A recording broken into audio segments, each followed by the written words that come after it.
Welcome to Chandru maths. RRB technician ரெக்ரூட்மெண்ட்ல இருக்கக்கூடிய 14,298 வேகன்சிக்கான அப்ளிகேஷன் ரீஓபன் ஆயிருக்கு. ஆல்ரெடி 9,000 வேகன்சி இருந்துச்சு. இப்போ 14,298 வேகன்சிஸா இன்க்ரீஸ் ஆயிருச்சு. இதுல நிறைய போஸ்ட் புதுசாகவும் இன்ட்ரோடியூஸ் ஆயிருக்குது. ஸோ அதனால இந்த அப்ளிகேஷன் திரும்பவும் ஓப்பன் பண்ணியிருக்காங்க. ஸோ திரும்ப ஓப்பன் பண்ணியிருக்கனால ஆல்ரெடி அப்ளை பண்ணவங்க மட்டும்தான் அப்ளை பண்ண முடியுமான்னு கேட்டிங்கன்னா அந்த மாதிரி கிடையாது. அவங்களும் அப்ளை பண்ணிக்கலாம்.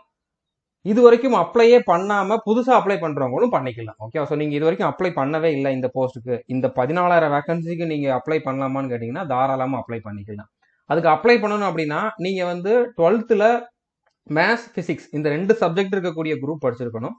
அப்படி இல்லைன்னா 10th முடிச்சுட்டு ஐடிஐ முடிச்சிருக்கணும். இந்த 2ல ஏதாச்சும் ஒரு குவாலிஃபிகேஷன் இருந்துச்சு அப்படின்னா நீங்க இதுக்கு அப்ளை பண்ணிக்கலாம். மேல் ஃபீமேல் பிடபிள்யூ கேண்டிடேட்ஸ் எல்லாருமே இதுக்கு எலிஜிபிள் தான். இதுல ஆர்ஆர்பி சென்னையில மட்டுமே இந்த 14,000 வேகன்சில ஆர்ஆர்பி சென்னையில மட்டுமே 2,716 வேகன்சிஸ் இருக்குது. ஓகே, ரொம்பவே அதிகமான வேகன்சி நம்ம சென்னை ஜோனுக்கு தான் கொடுத்துருக்காங்க. ஸோ இந்த சான்ஸை நீங்க மிஸ் பண்ணிடக்கூடாது. இதுல இன்னொரு அட்வான்டேஜ் என்ன அப்படின்னு பாத்தீங்கன்னா தமிழ்லையும் இதுல கொஸ்டின் கேட்பாங்க. எக்ஸாம்பிள் பாத்தீங்கன்னா தமிழ், இங்கிலீஷ், மலையாளம் அந்த மாதிரி நிறைய லாங்குவேஜ்ல இருக்கும். ஸோ நீங்க தமிழ்லேயே அட்டன் பண்ணனாலும் பண்ணிக்கலாம். ஸோ இப்போ ஆல்ரெடி அப்ளை பண்ணவங்க இதுல என்ன பண்ணணும், அவங்களுக்கு என்னென்ன ஆப்ஷன் கொடுப்பாங்க, புதுசா அப்ளை பண்ண போறவங்க என்ன பண்ணணும், அவங்களுக்கு என்னென்ன ஆப்ஷன் இதுல கொடுக்குறாங்க, எல்லா டீட்டெயிலுமே இதுல நம்ம தெளிவா டிஸ்கஸ் பண்ண போறோம். பொறுமையா பாருங்க. நீங்க இதை எதையும் ஸ்கிப் பண்ணீங்க அப்படின்னா உங்களுக்கு புரியாம போறதுக்கு வாய்ப்பு இருக்குது. ஓகே, அதனால தெளிவா பார்த்துட்டு புரியல அப்படின்னா நீங்க கமெண்ட் பண்ணி கேளுங்க. இப்போ ஆல்ரெடி ஸ்டார்டிங்ல ஓப்பன் ஆன அப்ளிகேஷன் பாத்தீங்கன்னா 9,144 வேகன்சிஸ் தான் இருந்துச்சு. அதுல 17 விதமான போஸ்ட் இருந்துச்சு. இப்போ 14,298 வேகன்சிஸா இன்க்ரீஸ் ஆயிருச்சு. இந்த 17 போஸ்ட் தவிர புதுசா 22 போஸ்ட் இதுல ஆட் ஆயிருக்கு. ஸோ மொத்தமா பாத்தீங்கன்னா இந்த கிரேட் 3க்கு மட்டும் 39 விதமான போஸ்ட் இருக்குது. கிரேட் 1க்கான அப்ளிகேஷன் ரீஓபன் ஆகல. ஒன்லி கிரேட் 3ல இருக்கக்கூடிய அப்ளிகேஷன் மட்டும்தான் ரீஓபன் ஆயிருக்கு. கிரேட் 1க்கு நீங்க மறுபடியும் அப்ளை பண்ண முடியாது. ஓகே, இப்போ புதுசா அப்ளை பண்றவங்களுக்கு இதுல சான்ஸ் கொடுத்துருவாங்க. அவங்க இந்த 14,000 வேகன்சிக்குமே அப்ளை பண்ணலாம். இதுல கிரேட் 1 தவிர கிரேட் 3ல தான் அதிகமான வேகன்சி இருக்கும். கிரேட் 3ல இருக்கக்கூடிய எல்லா வேகன்சிக்குமே புதுசா அப்ளை பண்றவங்களும் ஃப்ரெஷ்ஷா அப்ளை பண்ணிக்கலாம். ஆல்ரெடி அப்ளை பண்ணவங்க என்ன பண்ணணும் அப்படின்னு பாத்தீங்கன்னா அவங்க இப்போ வேகன்சி சேஞ்ச் ஆனனால அவங்க வேற ஜோனுக்கு சேஞ்ச் பண்ணனாலும் பண்ணிக்கலாம். ஜோன் சேஞ்ச் பண்ற ஆப்ஷன் கொடுப்பாங்க. இப்போ புதுசா வந்திருக்கக்கூடிய போஸ்ட்ல ஒரு சில போஸ்ட்டுக்கு அவங்க கண்டிப்பா எலிஜிபிளா இருப்பாங்க. ஸோ அப்போ அவங்களோட போஸ்ட் ப்ரிஃபரன்ஸை சேஞ்ச் பண்ணிக்கலாம். அந்த புதுசாக இருக்கக்கூடிய போஸ்ட்டையும் சேர்த்து ப்ரிஃபரன்ஸை சேஞ்ச் பண்ணிக்கலாம். ஸோ இந்த மாதிரி ஆப்ஷன் கொடுப்பாங்க. மொத்தமாக இந்த 39 விதமான போஸ்ட்டுக்குமே நீங்கள் இந்த மாதிரி பண்ணிக்கலாம் ஆல்ரெடி அப்ளை பண்ணவங்க. ஸோ இந்த ரெண்டுக்குமே புதுசாக அப்ளை பண்ண போகிறவங்களுக்கும் ஆல்ரெடி அப்ளை பண்ணவங்க இப்போ ப்ரிஃபரன்ஸ் சேஞ்ச் பண்ணுறதுக்கும் இந்த டேட்டு தான் கொடுத்துருக்காங்க. 2/10/2024 இருந்து 16/10/2024 வரைக்கும் நீங்கள் இந்த இதை பண்ணிக்கலாம். அப்ளை புதுசா பண்றவங்களும் பண்ணிக்கலாம், இந்த இதை சேஞ்ச் பண்றவங்களும் பண்ணிக்கலாம். ஓகே, இதுக்கு நான் வீடியோ போடுறேன். அந்த வீடியோ பார்த்துட்டு அதுக்கப்புறம் நீங்க இந்த ப்ராசஸ் பண்ணிக்கோங்க. இப்போ நீங்க இப்போ புதுசா அப்ளை பண்றீங்க அப்படின்னா அப்ளை பண்றப்போ எதுவும் மிஸ்டேக் பண்ணிட்டீங்கன்னா கரெக்ஷன் பண்றதுக்கும் சான்ஸ் கொடுக்குறாங்க. கரெக்ஷன் 17/10 இருந்து 21/10 வரைக்கும் நீங்க பண்ணிக்கலாம். அதுக்கு எக்ஸ்ட்ரா 250 ரூபா பே பண்ற மாதிரி இருக்கும். ஸோ இது தேவையில்லை. ஓகே, நீங்க ஃபர்ஸ்ட் டைம் அப்ளை பண்றப்ப தெளிவா பார்த்துட்டு அப்ளை பண்ணிருங்க. இப்போ எக்ஸிஸ்டிங் பெய்டு கேண்டிடேட்ஸ்னா யாரு அப்படிங்கிறத சொல்லியிருக்காங்க இதுல. அதாவது நீங்க already technician grade 3 application open ஆனப்போ அப்ளை பண்ணி அப்ளிகேஷன் ஃபீஸும் பே பண்ணியிருந்தீங்க அப்படின்னா நீங்க எக்ஸிஸ்டிங் கேண்டிடேட். கிரேட் 3க்கு நோட் பண்ணிக்கோங்க, கிரேட் 3க்கு மட்டும்தான். ஓகே, கிரேட் 1க்கு அப்ளை பண்ணவங்க கிரேட் 3க்கு அப்ளை பண்ணாம இருந்தீங்க அப்படின்னா நீங்க எக்ஸிஸ்டிங் கேண்டிடேட் கிடையாது இந்த ரீஓப்பன் ஆன அப்ளிகேஷனுக்கு. கிரேட் 3ல ஏதாச்சும் ஒரு போஸ்ட்டுக்கு நீங்க அப்ளை பண்ணியிருந்தீங்க, அப்ளிகேஷன் ஃபீஸும் பே பண்ணியிருந்தீங்க அப்படின்னா நீங்க எக்ஸிஸ்டிங் கேண்டிடேட். ஸோ உங்களுக்கு மறுபடியும் இந்த மொத்த போஸ்ட்டுக்குமே, அதாவது இந்த 39 விதமான போஸ்ட்டுக்குமே பாத்தீங்கன்னா ப்ரிஃபரன்ஸ் சேஞ்ச் பண்றதுக்கு, ஜோன் சேஞ்ச் பண்றதுக்கு, அடுத்ததா போட்டோ சிக்னேச்சர் ரீ அப்லோட் பண்றதுக்கு, எஜுகேஷன் குவாலிஃபிகேஷன் சேஞ்ச் பண்றதுக்கான ஆப்ஷன் கொடுப்பாங்க. அது நீங்க ஃப்ரீயாவே பண்ணிக்கலாம். ஏன்னா ஆல்ரெடி நீங்க பேமெண்ட் பண்ணிட்டீங்க அப்படிங்கிறனால ஃப்ரீயாவே இந்த டேட்ல இருந்து இந்த டேட்டுக்குள்ள பண்ணிக்கலாம். ஸோ புரிஞ்சிருக்கும்னு நினைக்கிறேன். அதுக்கப்புறம் நியூ கேண்டிடேட்னா நீங்க இது வரைக்கும் ஆர்ஆர்பில எந்த எக்ஸாமுக்கு வேணாலும் அப்ளை பண்ணிருக்கலாம். ஆனா இந்த பர்டிகுலர் கிரேட் 3 டெக்னீஷியன் கிரேட் 3க்கான போஸ்ட்டுக்கு நீங்க இது வரைக்கும் அப்ளை பண்ணல, ஒருவேளை அப்ளை பண்ணியிருந்தாலும் ஃபீஸ் பே பண்ணாம விட்டுருந்தீங்க அப்படின்னா நீங்க நியூ கேண்டிடேட். ஸோ இது வரைக்கும் நீங்க எந்த எக்ஸாமுக்கு அப்ளை பண்ணாலும் பண்ணலாட்டும் பிரச்சனை இல்லை. இந்த கிரேட் 3க்கு இது வரைக்கும் பண்ணவே இல்லை அப்படின்னா நீங்க தான் நியூ கேண்டிடேட். ஓகே, ஸோ இப்போ நீங்க ஃப்ரெஷ்ஷா அப்ளை பண்ணிக்கலாம். இந்த 39 விதமான போஸ்ட்டுக்கும் ஃப்ரெஷ்ஷா அப்ளை பண்ணிக்கலாம். ஸோ அப்ளை பண்றப்போ நீங்க ஃபீஸ் பே பண்ற மாதிரி இருக்கும். ஏன்னா நீங்க இப்பதான் வந்து அப்ளை பண்றீங்க அப்படின்னால ஃபீஸ் பே பண்ற மாதிரி இருக்கும். ஸோ ஆல்ரெடி அப்ளை பண்ணவங்க, நீங்க ஆல்ரெடி அப்ளை பண்றப்ப என்ன லாகின் டீடைல்ஸ் கொடுத்துருந்தீங்களோ, என்ன மொபைல் நம்பர் பாஸ்வேர்டு இல்லைன்னா இமெயில் ஐடி பாஸ்வேர்டு கொடுத்துருந்தீங்களோ அதை வச்சு தான் லாகின் பண்ணி இப்போ அப்ளை பண்ணணும். இப்போ வந்து அந்த சேஞ்சஸ் பண்ணணும். இப்போ புதுசா ஒரு அக்கௌண்ட் கிரியேட் பண்ணி புதுசா நீங்க இன்னொரு அப்ளிகேஷன் சப்மிட் பண்ணிட்டீங்க அப்படின்னா 2 அப்ளிகேஷன் பண்ண மாதிரி ஆயிரும். அப்ப ரெண்டுமே ரிஜெக்ட் ஆகிறதுக்கும் வாய்ப்பு இருக்குது. ஓகே, இதுல நீங்க வந்து கவனமா இருக்கணும். ஸோ புரிஞ்சிருக்கும்னு நினைக்கிறேன். இப்போ இதுக்கான மாடிஃபிகேஷன் விண்டோ பத்தி நான் ஆல்ரெடி சொல்லியிருந்தேன். இந்த டேட்ல இருந்து இந்த டேட் வரைக்கும் ஓப்பன் ஆகும். நீங்க எதுவும் கரெக்ஷன் பண்ணணும் அப்படின்னா 250 ரூபா பே பண்ற மாதிரி இருக்கும். புதுசா அப்ளை பண்ணவங்க வந்து எந்த சேஞ்ச் வேணாலும் பண்ணிக்கலாம். ஆல்ரெடி அப்ளை பண்ணவங்களுக்கு வந்து பாத்தீங்கன்னா இப்போ உங்களுக்கு கொடுக்கக்கூடிய ஆக்சஸே வந்து பாத்தீங்கன்னா உங்களுடைய education qualification, zone, post preference change பண்றதுக்கு, போட்டோ சிக்னேச்சர் ரீ அப்லோட் பண்றதுக்கு தான். இதுக்குள்ள எதுவும் சேஞ்ச் இருக்குது அப்படின்னா நீங்க இந்த கரெக்ஷன் விண்டோ ஓப்பன் ஆகிற டைம்ல பண்ணிக்கலாமே தவிர மற்ற எந்த இதையும் நீங்க சேஞ்ச் பண்ண முடியாது. ஸோ இந்த எக்ஸாமுக்கு நீங்க ஆல்ரெடி அப்ளை பண்ணிட்டீங்க, இல்லைன்னா இனிமேல் தான் அப்ளை பண்ண போறீங்க, இன்னும் உங்களோட ப்ரிப்பரேஷனை ஸ்டார்ட் பண்ணல அப்படின்னா இந்த வீடியோ நீங்க கண்டிப்பா பாத்துருங்க. ஓகே, இந்த ரெக்ரூட்மெண்ட்டுக்கான 90 டே ஸ்ட்ராட்டஜி வந்து நான் முன்னாலேயே ப்ரொவைட் பண்ணிட்டேன். இதுக்கான சிலபஸ் என்ன, அந்த சிலபஸை கம்ப்ளீட் பண்றதுக்கான 90 டே டைம் டேபிள் ஸ்ட்ராட்டஜி என்ன அப்படிங்கறது இதுல சொல்லியிருப்பேன். ஸோ இந்த வீடியோ கண்டிப்பா பாத்துருங்க. டிஸ்கிரிப்ஷன்ல இதுக்கான லிங்க் வந்து நான் ப்ரொவைட் பண்ணியிருக்கேன். ஓகே, இப்போ இதுக்கான ஏஜ் லிமிட், இப்போ புதுசா அப்ளை பண்ண போறவங்களுக்கு தான் ஏஜ் லிமிட் தேவை. ஏஜ் லிமிட் என்ன அப்படின்னு பாத்தீங்கன்னா, இப்போ அப்ளை பண்ண போறது கிரேட் 3க்கு மட்டும்தான். நீங்க 18 வயசுல இருந்து 33 வயசுக்குள்ள இருக்கிறவங்களா இருக்கணும். இது வந்து யூஆர் இடபிள்யூஎஸ் கேட்டகரியில் இருக்கவங்களுக்கு மட்டும்தான். இதெல்லாம் நீங்க பார்க்காதீங்க, இது மட்டும்தான். ஓகே, யூஆர் இடபிள்யூஎஸ் கேட்டகரியில் இருக்கவங்களுக்கு மட்டும்தான். இதுல ஏஜ் ரிலாக்சேஷனுமே உண்டு. ஓகே, இதுல இனிஷியல் பேமெண்ட், அதாவது உங்களோட பேசிக் பேவே வந்து பாத்தீங்கன்னா 19,900. கண்டிப்பா இன்ஹான்ஸ் சேலரி வந்து 30,000க்கு மேலேயே இருக்கிறதுக்கு வாய்ப்பு இருக்குது. நீங்க எந்த இடத்துல டியூட்டி பாக்குறீங்க, எந்த மாதிரி டியூட்டி பாக்குறீங்க அப்படிங்கிறத பொறுத்து வேரி ஆகும். ஓகே, சேலரி வேரி ஆகும். ஸோ இதுக்கான ஏஜ் லிமிட் வந்து 18ல இருந்து 33. ஸோ எக்ஸாக்டா டேட் ஆஃப் பர்த் அப்படிங்கிற மாதிரி பார்த்தோம் அப்படின்னா இந்த இதை பார்க்கணும். இப்போ நீங்க எந்த கேட்டகரியில இருந்தாலும் 1/7/2006க்கு முன்னால பிறந்தவங்களா இருக்கணும். இதுக்கப்புறம் பிறந்தவங்க அப்படின்னா நீங்க எலிஜிபிள் கிடையாது. ஸோ எந்த கேட்டகரியில இருந்தாலும் இந்த டேட்டுக்கு முன்னால பிறந்திருக்கணும். அதே மாதிரி நீங்க யூஆர் இடபிள்யூஎஸ் கேட்டகரியில இருக்கீங்க அப்படின்னா 2/7/1991க்கு அப்புறம் பிறந்திருக்கணும். அதே மாதிரி நீங்க ஓபிசி கேட்டகரி அப்படின்னா 2/7/1988க்கு அப்புறம் பிறந்திருக்கணும். எஸ்சி எஸ்டி கேட்டகரினா 2/7/1986க்கு அப்புறம் பிறந்திருக்கணும். இதுலயே நீங்க பிடபிள்யூ கேண்டிடேட் அப்படின்னா இதுல உங்களுக்கு 10 வயசு எக்ஸ்ட்ரா கூட இருக்கலாம். இது வந்து வித் ஏஜ் ரிலாக்சேஷனோட தான் டேட் ஆஃப் பர்த் என்ன இருக்கணும் அப்படிங்கிறத சொல்லியிருக்கேன். இதுவும் உங்களுக்கு கிளியர் ஆயிருக்கும் நம்புறேன். இப்போ சென்னை ஆர்ஆர்பியில ஆல்ரெடி வந்த நோட்டிபிகேஷன்ல இவ்வளவு வேகன்சி இருந்துச்சு, 833 வேகன்சி தான் இருந்துச்சு. ஓகே, அதுல என்னென்ன போஸ்ட் இருந்துச்சு அப்படிங்கறது வந்து இதுல கொடுத்துருக்கேன். இப்பவும் இந்த வேகன்சி இருக்குது. இப்பவும் நீங்க புதுசா அப்ளை பண்றவங்க இந்த வேகன்சிக்கும் அப்ளை பண்ணிக்கலாம்.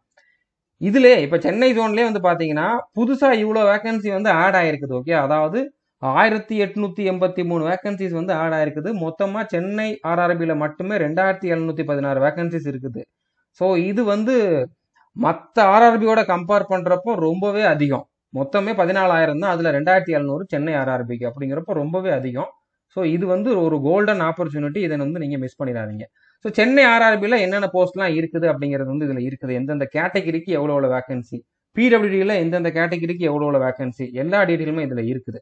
நீங்க மற்ற ஆர்ஆர்பிக்கான வேகன்சி டீட்டெயில் தெரிஞ்சுக்கணும் அப்படின்னா நான் நம்மளுடைய அஃபிஷியல் டெலிகிராம் சேனல்ல அதுக்கான பிடிஎஃப் கொடுத்துருக்கேன், அதுல பார்த்து தெரிஞ்சுக்கலாம்.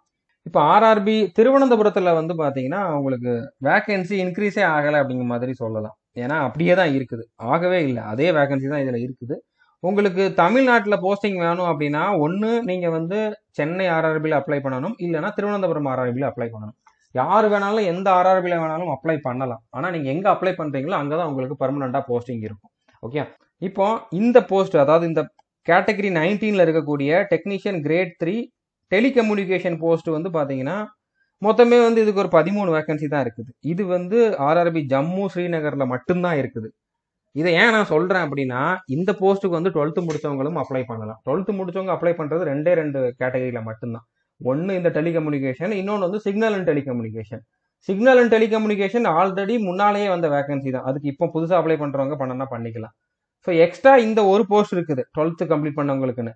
பட் அவங்களுக்கு வந்து இந்த ஒரே ஒரு ஆர்ஆர்பியில் மட்டும்தான் வேகன்சி இருக்குது, அதுலேயும் ரொம்ப கம்மியான வேகன்சி தான் இருக்குது. ஸோ இதை நீங்க வந்து புரிஞ்சுக்கோங்க, இந்த போஸ்ட் இல்லையே அப்படிங்கிற நீங்க தேட வேண்டாம், அதனால தான் நான் சொல்றேன். ஸோ இப்போ வந்திருக்க அந்த புது நோட்டிபிகேஷனுக்கான பிடிஎஃப், ஓல்டு நோட்டிபிகேஷனுக்கான பிடிஎஃப், இதுல ஒரு சில ரூல்ஸ் எல்லாம் கொடுத்துருந்தாங்க. அந்த பிடிஎஃப் எல்லாமே வந்து சந்துரு மேஸ் அஃபிஷியல் டெலிகிராம் சேனல்ல இருக்குது. நீங்க இந்த சேனல்ல ஜாயின் பண்ணல அப்படின்னா ஜாயின் பண்ணிக்கோங்க.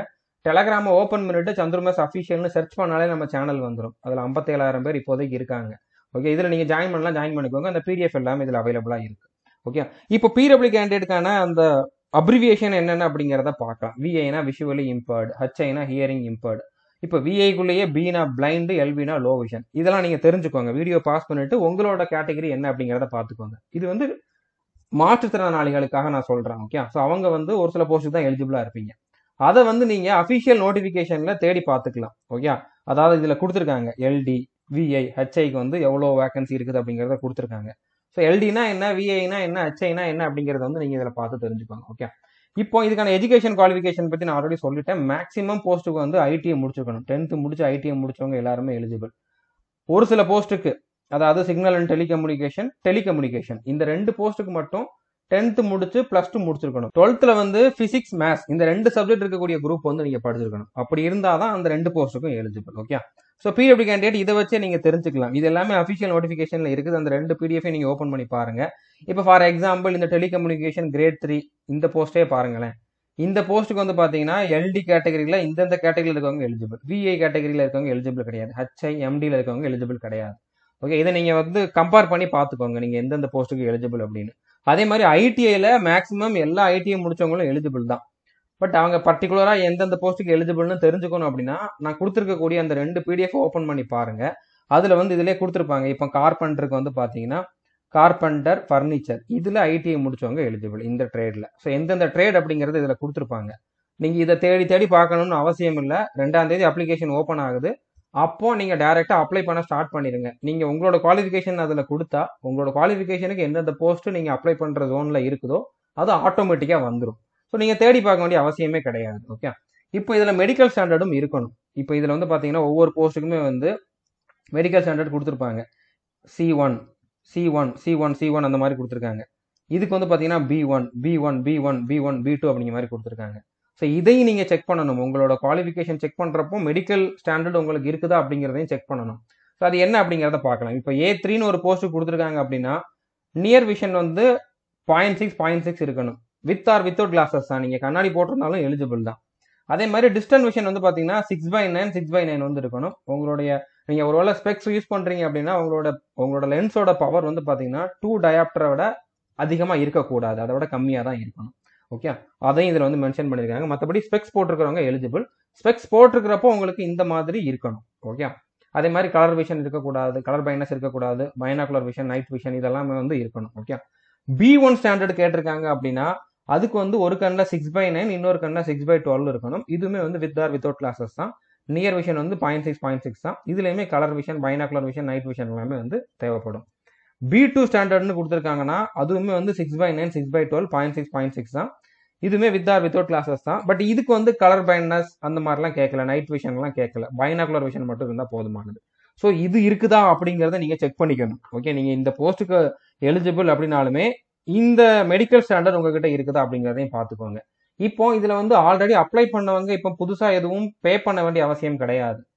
புதுசா அப்ளை பண்ண போறவங்க வந்து பாத்தீங்கன்னா நீங்க வந்து SC ST ex serviceman, female கேண்டிடேட்டா இருக்கீங்க, இல்லைன்னா டிரான்ஸ்ஜெண்டர், இல்லைன்னா பிடபிள்யூ கேண்டிடேட் அப்படின்னா நீங்க வந்து 250 ரூபா பே பண்ணா போதுமானது. இந்த 250 ரூபாயுமே நீங்க இதுக்கான எக்ஸாம் அட்டன் பண்ண உடனே ரீஃபண்ட் பண்ணிடுவாங்க. ஸோ நீங்க வந்து ஃப்ரீயா தான் அப்ளை பண்றீங்க. இதோட மீனிங் அதுதான். ஓகே, நீங்க அப்ளை பண்ணி எக்ஸாம் அட்டன் பண்ணிட்டீங்கன்னா இந்த அமௌண்ட் வந்து உங்க அக்கௌண்ட்டுக்கு வந்து ரீஃபண்ட் ஆயிரும். இதுல மற்ற கேட்டகரியில் இருக்கவங்க, அதாவது UR, அடுத்ததா EWS, அடுத்ததா OBC, இதுல இருக்கக்கூடிய மேல் கேண்டிடேட் மட்டும் 500 ரூபா பே பண்ணணும். இந்த 500 ரூபாயிலுமே நீங்க எக்ஸாம் அட்டன் பண்ணிட்டு வந்ததுக்கு அப்புறம் 400 ரூபா உங்களோட அக்கௌண்ட்டுக்கு ரீஃபண்ட் ஆகிடும். ஸோ நீங்க 100 ரூபா பே பண்றீங்க, அவ்வளவுதான். ஓகே, ஸோ அதே மாதிரி இதுல நீங்க வந்து எந்த கேட்டகரியில அப்ளை பண்றீங்களோ அந்த கேட்டகரிக்கான சர்டிபிகேட் இருக்கணும். கண்டிப்பா SC ST கேண்டிடேட் வந்து சர்டிபிகேட் வச்சிருப்பீங்க, ஒன்றும் பிரச்சனை இல்லை. அது இங்கிலீஷ்ல எழுதியிருக்கா அப்படிங்கிறத மட்டும் பார்த்துக்கோங்க. நீங்க OBC இல்லைன்னா EWS கேட்டகரி அப்படின்னா இப்ப புதுசா ஒரு சர்டிபிகேட் வாங்கிருங்க. இப்ப அப்ளை பண்ற லாஸ்ட் டேட் இப்போ வந்து 16ஆம் தேதி வரைக்கும் அப்ளை பண்ணலாம்ல, 16/10/2024 வரைக்கும் அப்ளை பண்ணிக்கலாம். இந்த டேட்டுக்கு முன்னால நீங்க OBC சர்டிபிகேட்டோ இல்லைன்னா EWS சர்டிபிகேட்டோ வாங்கிருங்க. அதுவும் இந்த வருஷம் வாங்கின சர்டிபிகேட்டா இருக்கணும். இது வரைக்கும் வாங்கல அப்படின்னா அப்ளை பண்ணி வாங்கிருங்க. ஓகே, ஸோ புரிஞ்சிருக்குன்னு நினைக்கிறேன். இதுக்கான செலக்ஷன் ப்ராசஸ் எப்படி இருக்கும்னு பாத்தீங்கன்னா ஒரே ஒரு எக்ஸாம் தான், CPT மட்டும்தான், ஒரே ஒரு CPT மட்டும்தான். அந்த எக்ஸாம்ல எவ்வளவு மார்க் எடுக்கிறீங்களோ அதை வச்சுதான் உங்களோட ஃபைனல் செலக்ஷன் இருக்கும். அடுத்தது டாக்குமெண்ட் வெரிஃபிகேஷன் இருக்கும், மெடிக்கல் டெஸ்ட்டுமே இதில் இருக்கும். அந்த மெடிக்கல் ஸ்டாண்டர்ட் கரெக்டாக இருக்குது அப்படிங்கிறத வந்து செக் பண்ணுவாங்க. ஸோ அந்த ஒரு எக்ஸாமும் வந்து எப்படி இருக்கும் அப்படின்னு பார்த்தீங்கன்னா 100 கொஸ்டின் கேட்பாங்க. 90 நிமிஷம் டைம் கொடுப்பாங்க. அதாவது 1.5 மணி நேரம் டைம் கொடுப்பாங்க. ஒரு கொஸ்டினை கரெக்டாக அட்டன் பண்ணீங்க அப்படின்னா 1 மார்க்கு, தப்பாக அட்டன் பண்ணீங்கன்னா 0.33 மார்க் வந்து மைனஸ் ஆகும். ஸோ நெகட்டிவ் மார்க்குமே உண்டு. தெரியாத கொஸ்டின் அட்டன் பண்ணக்கூடாது. இதில் மேத்ஸ்லேருந்து 25 கொஸ்டின், ரீசனிங்லேருந்து 25 கொஸ்டின், சயின்ஸ்லேருந்து 40 கொஸ்டின், ஜிகேலேருந்து 10 கொஸ்டின் கேட்பாங்க. ஓகே, ஸோ இதுக்கான சிலபஸ் நான் ஆல்ரெடி முன்னாலேயே டிஸ்கிரிப்ஷனில் கொடுத்துருக்கக்கூடிய வீடியோவில் டிஸ்கஸ் பண்ணிட்டேன். இதுதான் அதோட சிலபஸ். இதில் மேத்ஸில் என்ன, ரீசனிங்கில் என்ன, சயின்ஸில் என்ன அப்படிங்கிறது எல்லாமே தெளிவாக இருக்குது. இது எல்லாத்தையுமே நம்ம கோர்ஸில் தெளிவாக டீச் பண்ணியிருக்கோம். நம்ம கோர்ஸில் இது வரைக்கும் நீங்கள் ஜாயின் பண்ணல அப்படின்னா ஜாயின் பண்ணிக்கோங்க. நீங்கள் ஜாயின் பண்ண வேண்டிய கோர்ஸ் வந்து பார்த்தீங்கன்னா ஆல் இன் ஒன் கோர்ஸ். இந்த கோர்ஸுக்கான ஃபீஸ் வந்து 1499. இது நீங்கள் ஒன் டைம் பே பண்ணீங்க அப்படின்னா 3 இயர்ஸ் வேலிடிட்டி உண்டு. இதில் மொத்தமாக 2000க்கு அதிகமான வீடியோஸ், 2000க்கு அதிகமான பிடிஎஃப் அவைலபிளாக இருக்குது. இந்த கோர்ஸில் படித்தவங்க மட்டுமே 1000க்கு அதிகமான பேர் வந்து நம்ம ஸ்டூடெண்ட்ஸ் வந்து ஆல்ரெடி வேற வேற ஜாபில் வந்து செலக்ட் ஆகி போயிருக்காங்க. ஸோ இதில் நீங்கள் ஒன் டைம் ஜாயின் பண்ணால் போதுமானது. எல்லா கிளாஸுமே பேசிக்ல இருந்தால் டீச் பண்ணியிருப்போம். எல்லா கிளாஸுமே தமிழ்லையும் அவைலபிளாக இருக்குது. தமிழ்லையே வித் பிடிஎஃபோட உங்களுக்கு வந்து அவைலபிளாக இருக்குது. நான் கொடுத்துருக்கக்கூடிய டைம் டேபிள் அப்படியே ஃபாலோ பண்ணால் போதுமானது. நான் கொடுத்துருக்கக்கூடிய வீடியோஸை பார்த்தா போதுமானது. கன்ஃபார்மாக உங்களால் வந்து போஸ்டிங் வாங்க முடியும்.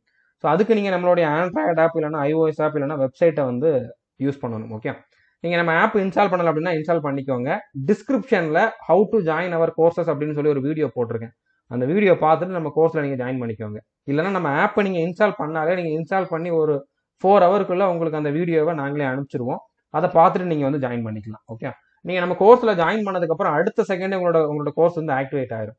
ஸோ நம்ம கோர்ஸை ஓப்பன் பண்ணுங்க. ஆல் இன் ஒன் கோர்ஸை ஓப்பன் பண்ணிட்டு அதில் கண்டென்ட் அப்படிங்கக்கூடியதை வந்து கிளிக் பண்ணுங்க. கிளிக் பண்ணிங்கன்னா இந்த மாதிரி நிறையா ஃபோல்டர் வரும். இந்த ஒரே கோர்ஸில் வந்து பார்த்தீங்கன்னா நம்ம 35க்கும் அதிகமான சென்ட்ரல் கவர்மெண்ட் எக்ஸாமுக்கான சிலபஸ் கொடுத்துருக்கோம். எஸ்எஸ்சி இருக்கக்கூடிய எல்லா எக்ஸாமும் வரும், ரயில்வே இருக்கக்கூடிய எல்லா எக்ஸாமும் இருக்கும். ஒரு வாட்டி ஜாயின் பண்ணி நீங்கள் எல்லா எக்ஸாமுக்கும் இந்த ஒரு கோர்ஸை மட்டுமே யூஸ் பண்ணி படிச்சுக்கலாம். இதுலேயே உங்களுக்கு நிறைய டெஸ்ட்டுமே இருக்கும். அதாவது ப்ராக்டிஸ் பண்ணுறதுக்கு சப்ஜெக்ட் வைஸ் டெஸ்ட்டுமே இருக்கும். சப்ஜெக்ட் வைஸ் டெஸ்ட் வந்து இருக்கும். ஓகே, இதில் ரயில்வே எக்ஸாம் அப்படிங்கக்கூடிய ஃபோல்டர் ஓப்பன் பண்ணிங்கன்னா அதில் ஆர்ஆர்பி டெக்னீஷியன் அப்படிங்கக்கூடிய ஃபோல்டர் இருக்கும்.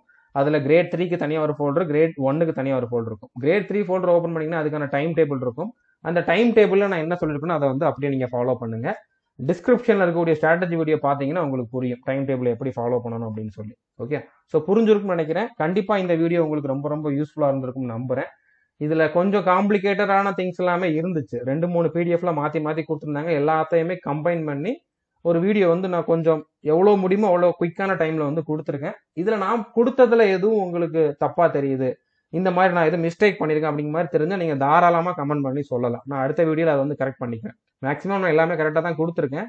பட் உங்களுக்கு ஏதாச்சும் நீங்கள் நோட் பண்ணியிருந்தீங்க அப்படின்னா கண்டிப்பாக உங்களோட சஜஷனை வந்து நீங்கள் கமெண்ட்டில் சொல்லலாம்.